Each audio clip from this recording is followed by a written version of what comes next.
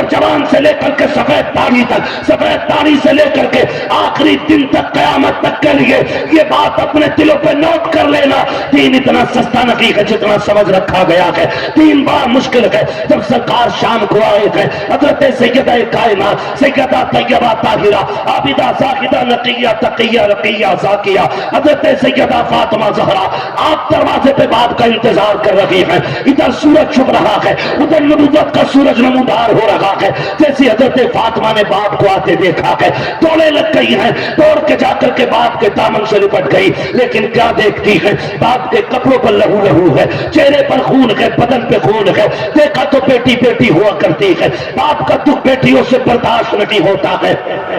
میں آپ سے کہنا چاہتا ہوں، آپ اللہ سے بیٹے مانگتے ہو، مانگو، حق ہے آپ کا، اس لیے کہ بیٹے جائیداد کے وارث ہوتے ہیں، بیٹے بڑھاپے کا سہارا ہوتے ہیں، بیٹوں سے نسل چلا کرتی ہے، لیکن آپ سے کہنا چاہتا ہوں اگر صرف بیٹے ہو تو رو کے بیٹیاں بھی مانگ لیا کرو، چولی پھیلا کے بیٹی مانگنا، اس لیے کہ بیٹے جائیداد کے وارث ہوتے ہیں، بیٹیاں باپ کے پیار کی وارث ہوا۔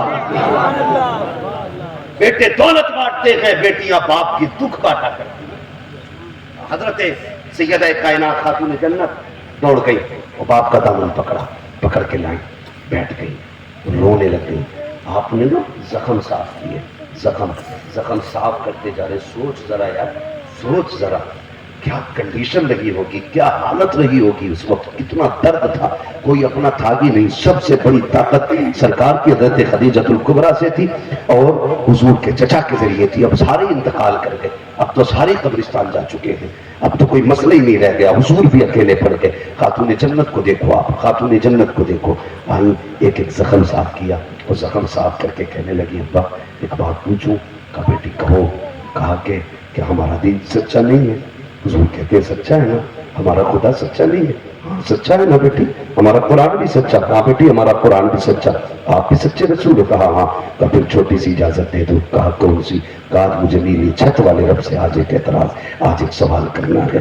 جب اتنی بات بیٹی نے کہی نا تو حضور نے بیٹی کا چہرہ دیکھا، رو دیے۔ سرکار فاطمہ کیا بات کرو گی؟ کہا اپنے رب سے پوچھوں گی مالک تو بتانا، جب میرا باپ سچا ہے تو لوگ پتھر کیوں مارا کرتے ہیں؟ جب یہ قرآن پڑھتا ہے تو لوگ راستے میں کانٹے کیوں بچھاتے ہیں؟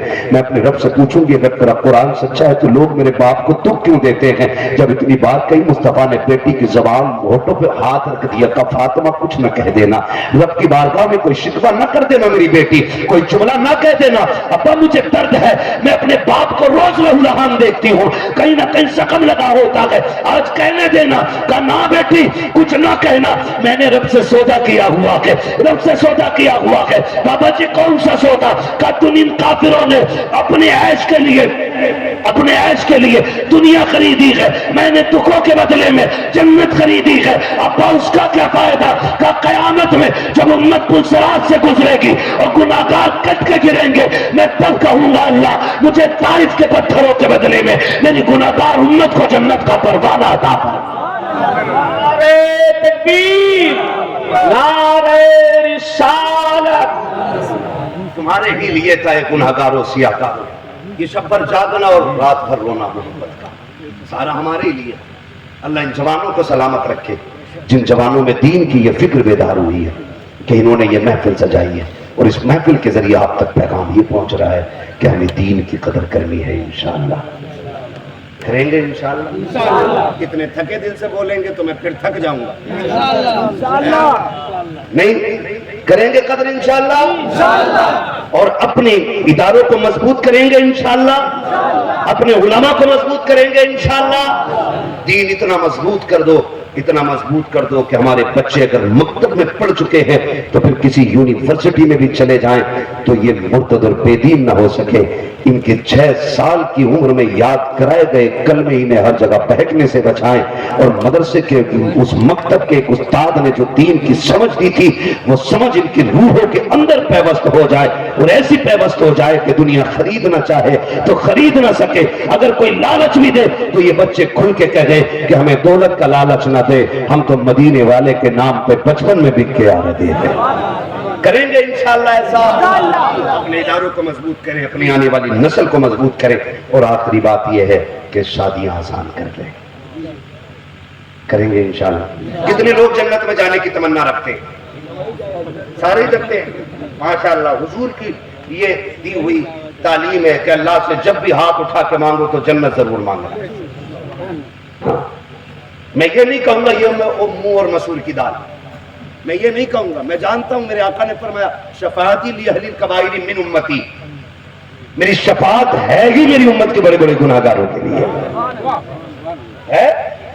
والا حضرت نے کیا کہا, قرض لیتی ہے گناہ پرہیزگاری واہ واہ. تو وہ منظر بھی آپ میدان قیامت میں دیکھیں گے کہ نیک لوگ کہیں گے کاش تھوڑے سے گناہ اپنے پاس بھی ہوتے تاکہ ہمیں بھی حضور کی شفاعت کی خوشخبری مل جاتی. تو میں یہ نہیں کہوں گا ہاں ہم گناہگار ہیں, ہم تسلیم کرتے ہیں, اس سے کوئی انحراف نہیں کہ ہم صاحب ہم کوئی دودھ کے دھلے, ہم گناہگار ہیں, لیکن مالک تیرے محبوب کے نام لیتا ہے, تیرے محبوب کے امتی ہیں, تیرے محبوب کے امتی ہے, اور جو ان کا ہو جاتا ہے وہ تیرا ہو جاتا ہے. اسی آس میں تو بیٹھے شاید کوئی نیکی رب کو پسند آ جائے اور وہ ہماری زندگی بھر کے گناہوں پہ بھاری پڑ جائے. بھی تو ہو سکتا ہے نا, ہو سکتا ہے نا. تو ہم اسی امید پہ, لوگ کہتے ہیں جی کئی بار نا یہ باتیں ہوتی ہیں غلطی بیٹھے علماء, میں آپ سے ذرا بات کر لوں, تھکے نہیں ہے نا تو میں ذرا 2 منٹ لے لوں آپ کے. سلامت رہے بھائی, ٹھیک ہے نا بھائی, تھوڑا سا برداشت کر لیجئے گا, میں 2 منٹ اور بڑھا دے رہا ہوں تھوڑا. میں عرض یہ کر رہا ہوں آپ سے بابو, میں معذرت چاہوں گا کیونکہ میں بہت زیادہ دیر بول نہیں پاؤں گا. بدر والا بولتے ہیں, بدر والا بیان, بدر والا بہت لمبی بات ہوتی ہے. میں بس آپ میری تھوڑی سی بات سن لیں جو میں کہنا چاہوں. میں کیا کہہ رہا تھا ابھی بھول گیا میں. درود پاک پڑھیے صلی اللہ علیہ وسلم.